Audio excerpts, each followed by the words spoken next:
PlayStations and Xboxes have come and gone, but PC continues to dominate. Well, at least for Capcom. The company recently shared promising data on the age-old debate: which console is best? PC. Capcom raked in over 40.383 billion yen. That's roughly $252 million from Steam over the last fiscal year, making up about 20% of their earnings. That's double the sales of what they made through PlayStation, which brought in about $129 million.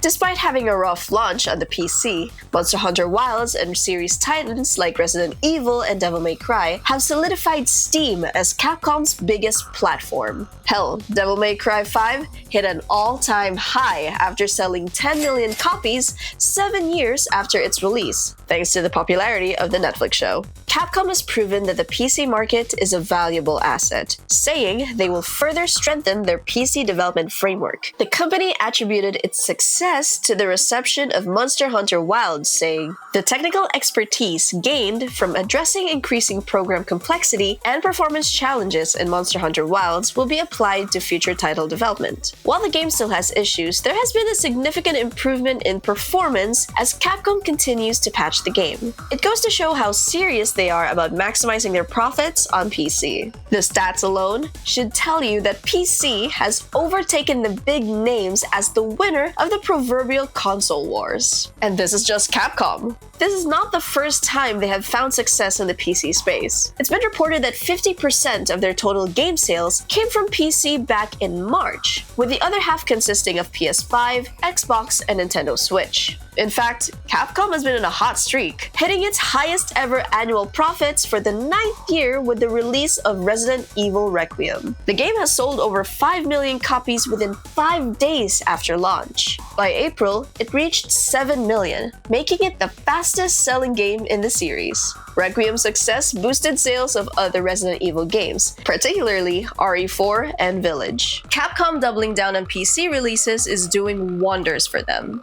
But now it's making me wonder, why aren't other companies doing the same? Sony dipped their toes into the proverbial PC pool, starting with Horizon Zero Dawn, but it received mixed reviews, pointing to graphical glitches, audio stutters, low frame rates, and random crashes. Later ports like God of War, Ghost of Tsushima, and the Spider-Man games fared a little better, but other titles suffered the same fate as Horizon Zero Dawn, with The Last of Us Part 1 having the worst of it. The mixed reactions most likely prompted Sony to stop producing ports for single-player games. Back in March, Bloomberg reported that PlayStation Studio CEO Herman Hulst told staff in a town hall that PlayStation exclusives like Ghost of Yote, Saros, and Marvel's Wolverine will remain console exclusives. This was recently confirmed after GameFile analyzed Sony's latest annual report to the US Securities and Exchange Commission. According to the website, the line, Sony plans to continue its efforts to deploy its first-party titles to multiple platforms such as PC, had been cut in the revised version. Sony's decision is rather unfortunate because I really wanted to play Ghost of Yote and Wolverine. Platforms like Steam, Epic, and GOG have made video games more accessible to gamers.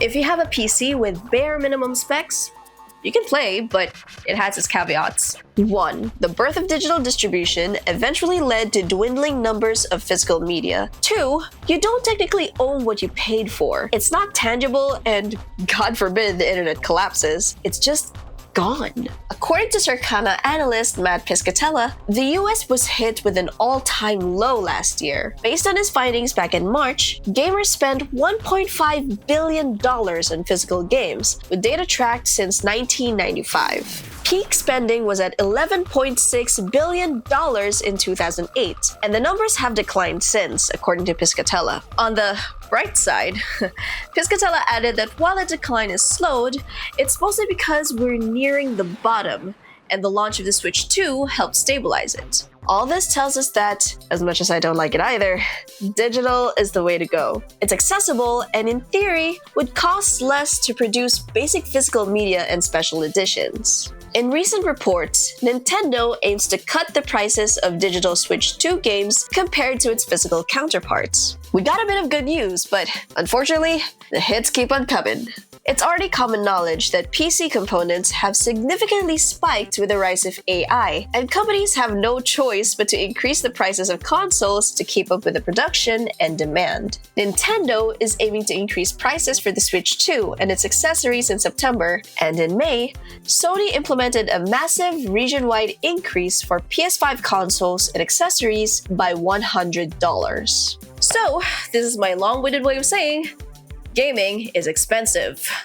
But in all seriousness, I think the reason why Capcom has found great success is their willingness to take risks. For the longest time, Capcom released games on consoles. In fact, their most popular franchises started as console exclusives before being ported to different devices. In 1996, Resident Evil was an international bestseller and became the highest-selling PlayStation game at the time. The first Monster Hunter was a PlayStation 2 exclusive and got ported to the Wii 5 years later. As time went on and more consoles were introduced, Capcom made sure they weren't left behind. Why do you think the original Resident Evil 4 is in every single device made? Do you know what a Zebo is?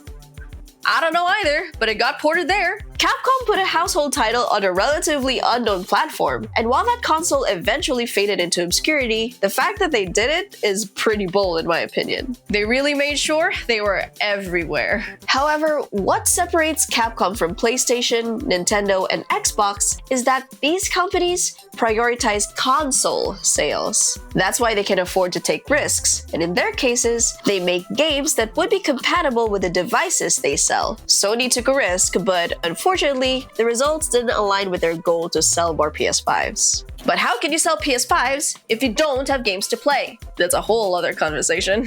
Capcom has the privilege of focusing its sales on titles alone, and that's why it found more success on Steam. Add the fact that they're extremely generous with discounts, and they can get a lot more money. I think I buy Capcom titles every time there's a sale, because they're that cheap. So, where am I getting at? While I understand these companies have different goals, I think exclusives have less meaning now, and I mean that in the nicest way possible. It's a little gatekeepy if you ask me, but it's one of those, it is what it is. Of all the consoles, the PC is the most accessible. As I said, if you meet the minimum requirements, you can play anything. Capcom has shown that you can make your products accessible to certain demographics without sacrificing one over the other. Sure, some ports may take a while to arrive, but the numbers speak for themselves. So what do you think? Where do you land on the console wars? Do you have any preferences? Let us know in the comments below. This has been Pat, and I'll see you all again next week.